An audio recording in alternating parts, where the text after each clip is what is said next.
Can we have a break? It's up to you guys. A short, quick break. You guys can get a refreshment and also just write down your questions. We will be collecting them during the break, and then after that we will proceed to Q&A session. That will be the last segment. Okay? How long? 10 minutes.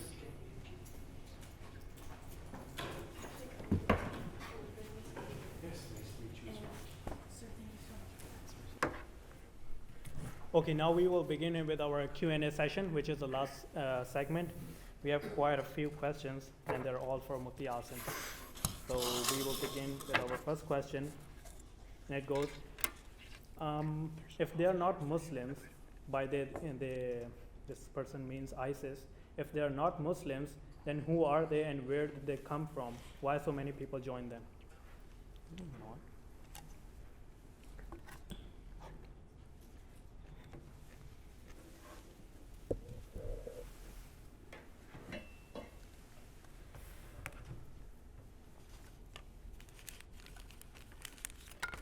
Well, I don't think we can say that they're not Muslims. As long as somebody professes to be a Muslim and bears the testimony of Islam, does not do anything that nullifies the creed of Muslims, we don't have the right to say that they're not Muslim. One interesting matter, though, in the case of ISIS, is that they consider themselves to be the only Muslims, to the extent that the rest of us guys, we're not included. We don't count. And this is a phenomenon known as takfir, where they deem all Muslims who don't agree with them to be apostates, or just plain old non-believers, disbelievers. So that is a problem from their side. We don't say that they're not Muslim, but they are people who are they're deviant, they're misled, and they're misleading other people. Where did they come from? I think there's a lot of theories about that right now. It's hard to say. I don't want to throw in another theory to add to the collection.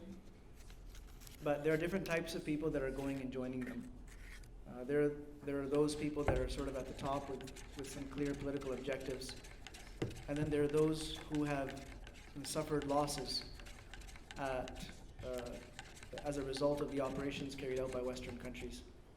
They're angry, they've lost a lot, or they've lost everything. They have nothing to lose anymore. They want to strike back. And this is their way of doing that. And there are those who are,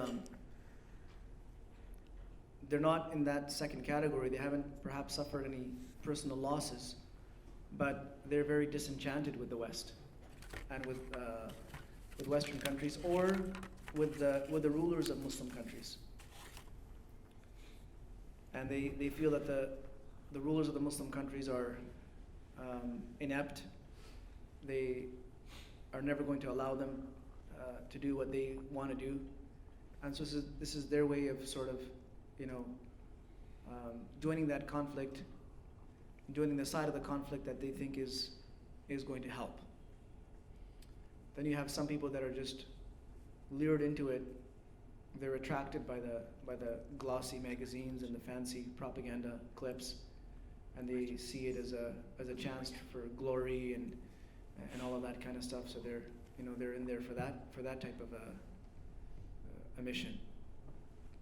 Different people, we do know that some of their leadership has evolved from Al-Qaeda. We do know that about them.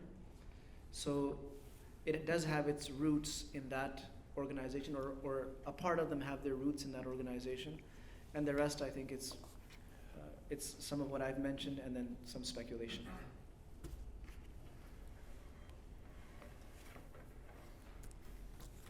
Our next question is obviously again for Mufti Aasim. Is there any Islamic justification for the so-called jihadists destroying and vandalizing the museum and statues at Nineveh? It's a place in Iraq, I guess, near Mosul. These guys will destroy anything. They've destroyed the tombs of Muslim saints. You know, they've destroyed, I was told that they destroyed the tomb of one of the greatest Muslim scholars, Imam Nawawi, who is a celebrated author of literally, like, the man has written like almost hundreds of volumes and such a great contributor. They just went and blew up his mausoleum. So, is there any Islamic justification? No, there's no Islamic justification. Just like there's no justification for that. They've blown up mosques, actual mosques, places of worship for Muslims. So, it's like, it's just weird, and it's very disturbing when they're destroying heritage. When you're destroying heritage and you're destroying things that mean a lot to so many different people, and there's nothing to gain out of destroying it. But when you're in the business of destruction, then I guess that's your thing. That's what you do.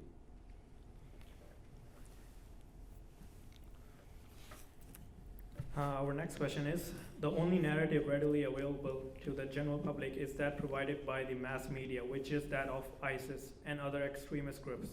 How can mainstream Muslims create a counter-narrative through the media which emphasizes the peaceful nature of Islam?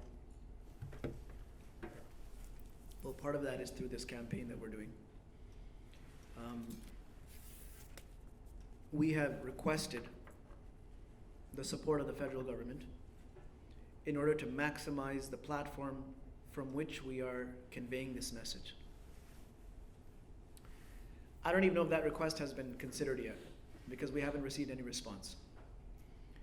So that is one of the disheartening or discouraging aspects, especially when they seem to be so concerned about it in the form of legislation and anti-terror laws and things like that.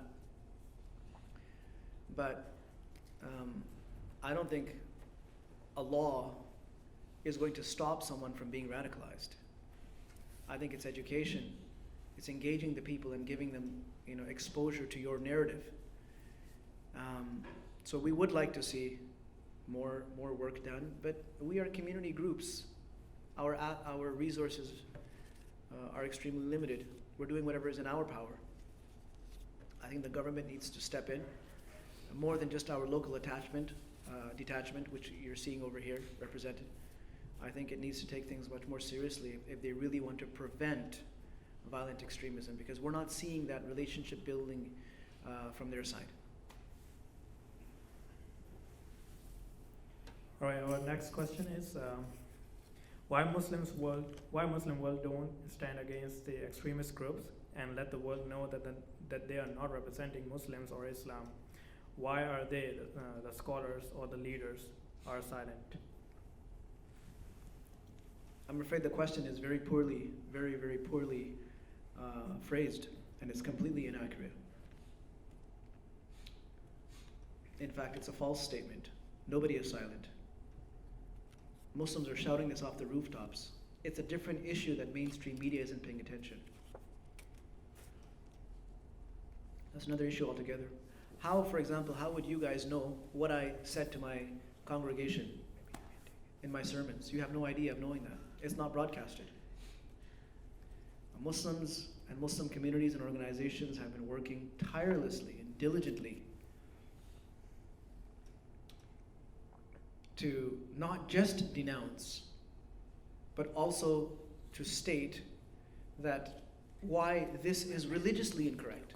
They've done all of that. They're doing it all the time. Every Muslim organization is doing it. Every Muslim religious leader is doing it. And the only thing is that voice is drowned out by what mainstream media chooses to project, because it's not much of a story that, Muslims denounce terrorism. There's no story in that. Muslims are terrorists. There's genuine fear. Now, there's a story. All the Muslims got together and said this was bad. There's no story there. So that is, one of the things that we have to deal with. But absolutely not. There is no such thing as Muslims staying silent on these issues. There is no such thing as Muslim leaders and scholars not speaking out. That's absolutely false.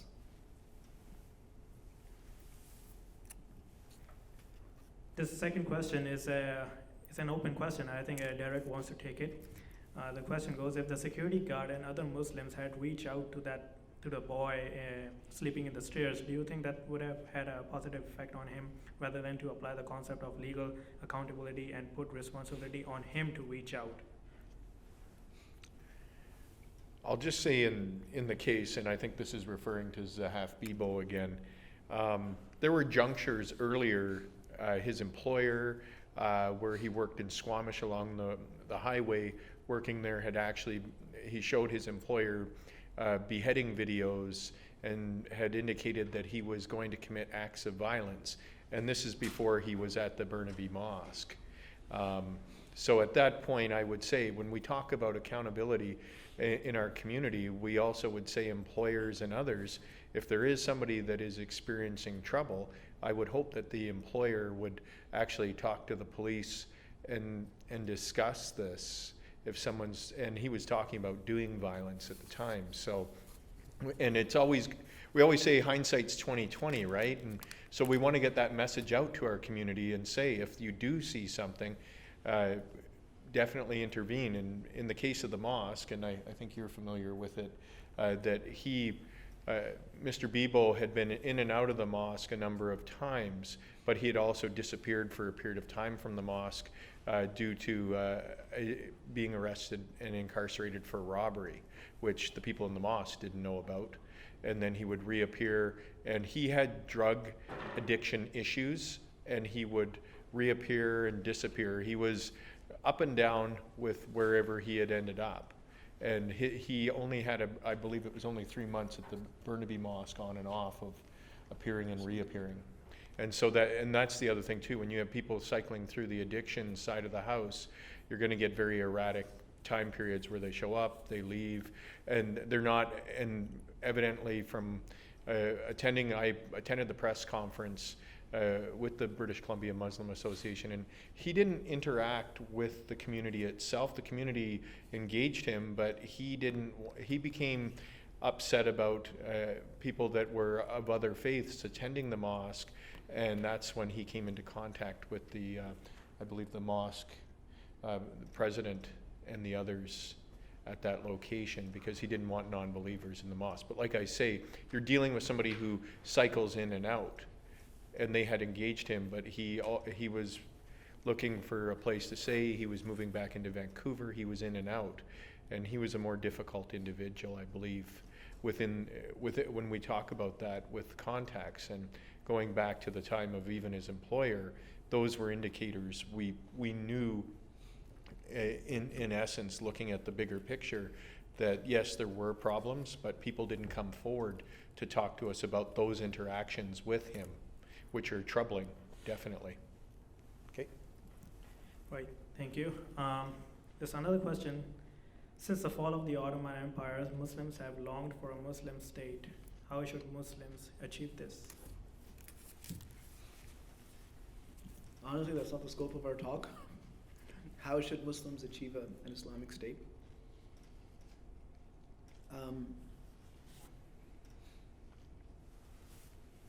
There's a lot of groundwork that needs to take place within the Muslim world. The Ottoman Empire was dismantled because of many factors. And until those factors are addressed, and a repetition of those same elements is not carefully avoided, there's no system that will last. Remember, when we talk about an Islamic state, it's something that has been sort of endorsed, and it is done through the participation of all the Muslims. And it will take a significant amount of work across the world before something like that can happen. I would say more important than an Islamic state is stability within the Muslim countries themselves, and for them to come to some common goals and conclusions. And a lot of the countries, they don't really have a clear Islamic objective to begin with.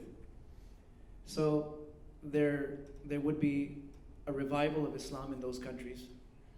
There would be education.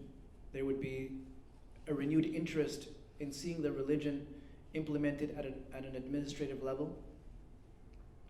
And then there would be a unifying of objectives across the Muslim world, and then perhaps something like that would be achieved. But at this moment, it's not even it's not even a possibility unless and until things change very drastically. This is Mufti Saab's favorite question. What is Sharia?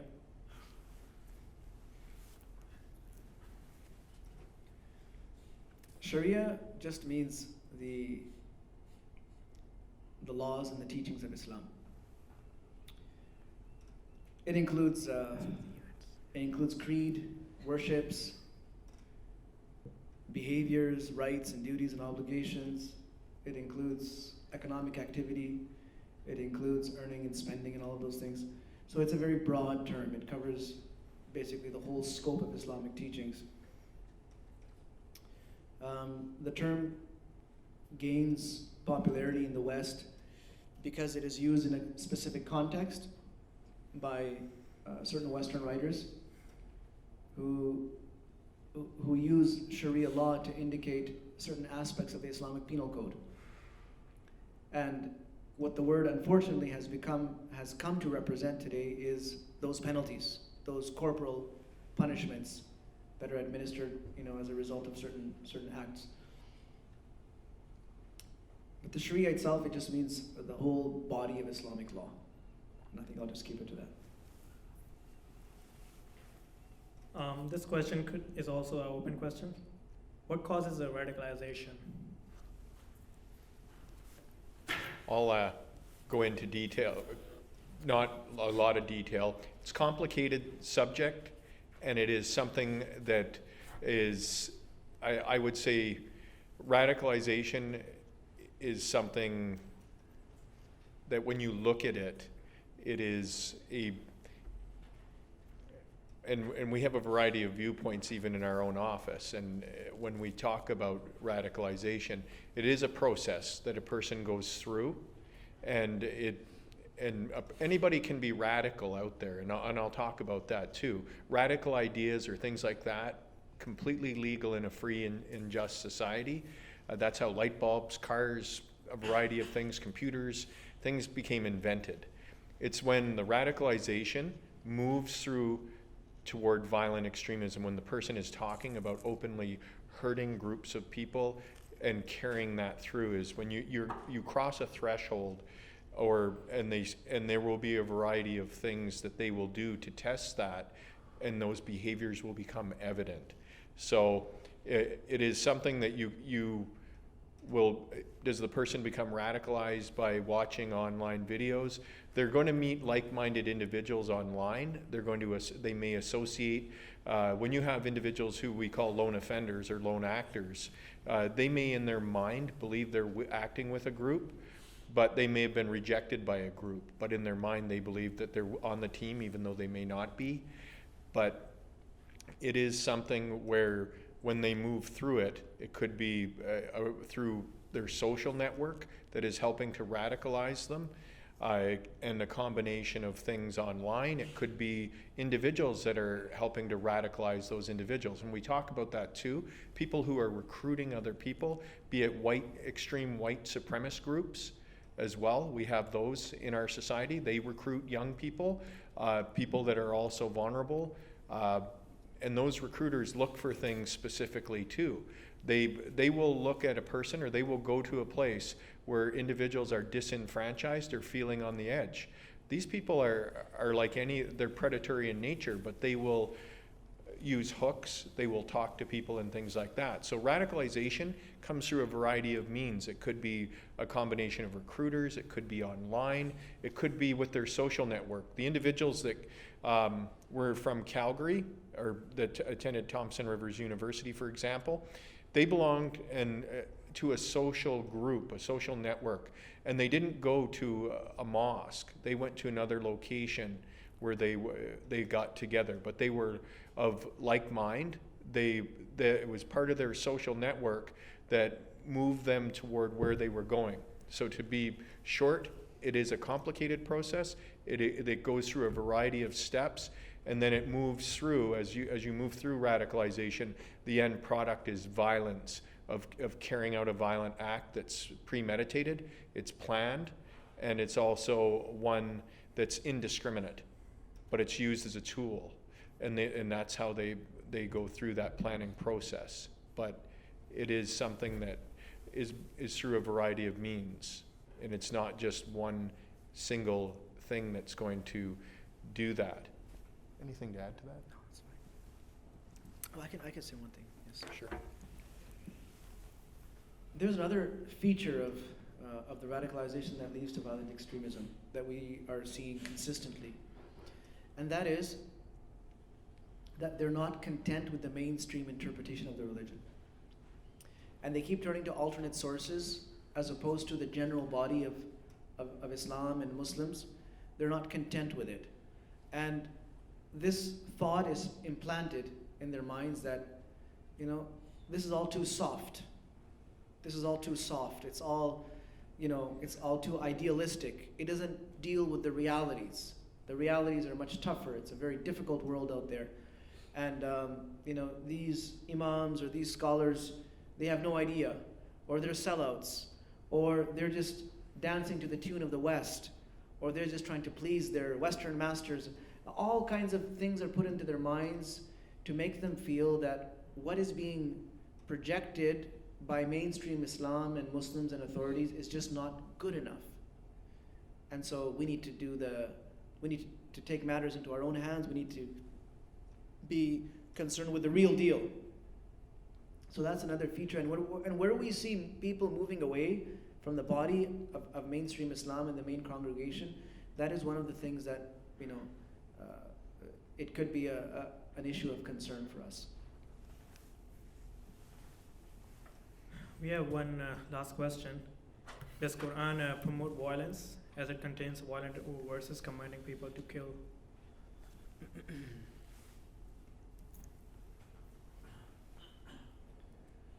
I don't think the Quran at any place encourages violence.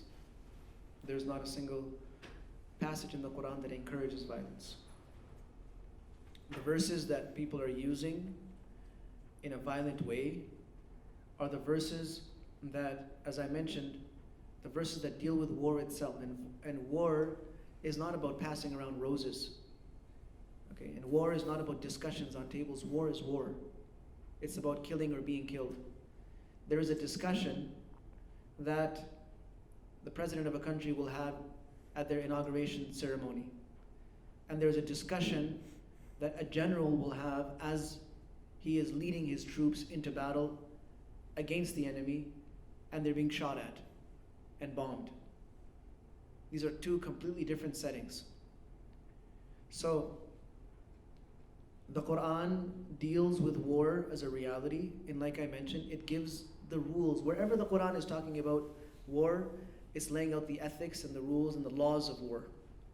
And so if somebody were to hear that talk of the general taking his troops into battle and say, well, that's a very violent man, we would say, no, he's just at war right now.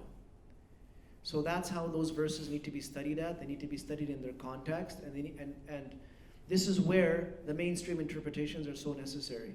And when I say mainstream, I'm not referring to a specific scholar or a specific group of scholars. I'm talking about what Muslims have always upheld consistently for the last 1400 years. That's mainstream. What we've always been doing and thinking and believing, that's what we turn to. It's not about apologetics. It's not about being defensive and trying to come up with a counter narrative. It's about just staying with what we've always been doing, and that's where we find, that's where we find the greatest ease and comfort.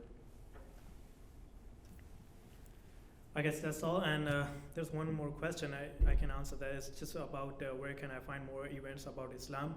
Actually, you can come to me. I study at Douglas, or there's an email address for this campaign, campaign.cave@gmail.com. You can always send your questions, comments, or feedbacks to that email, and you can also find me at Douglas. I would like to actually, thank you all for coming, and also on behalf of everyone, I want to say thank you to all the panelists for taking out time out of their busy schedule. And I think I will end that talk over here to conclude the conference. Thank you very much for coming.